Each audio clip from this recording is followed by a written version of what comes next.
Ayan guys, magandang gabi sa lahat guys. Nag-usok na yung aking yung aking kawali.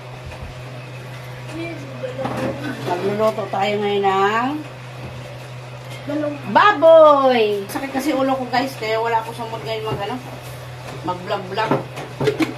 Rituin ko muna itong patatas guys. Tapos bago ko ihalo sa yan. Yan, gusto ng anak ko panganay, piniprito yung patatas bago ilagay sa baboy. Ayaw nila yung hindi piniprito. Yan, maluluto ng aking patatas.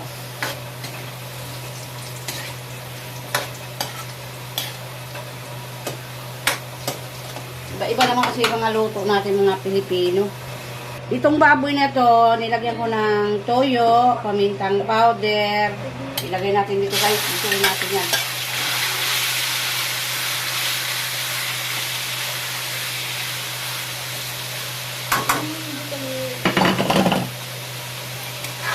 Sabi ng anak ko pangalan, iba naman daw yung lasa. Takpan muna natin yan guys. Yan. Balikan natin yan mamaya. Yan guys. Ano na siya. Natutuyo na siya. Walang ang taba ito guys. Puro ano to, lumo to eh. Binili ng asawa ko.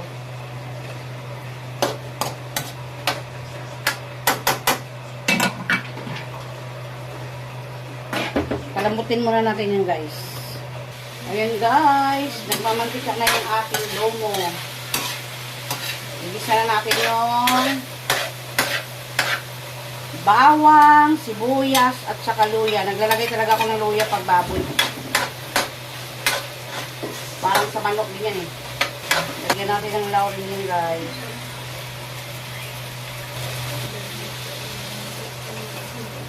Para matigas.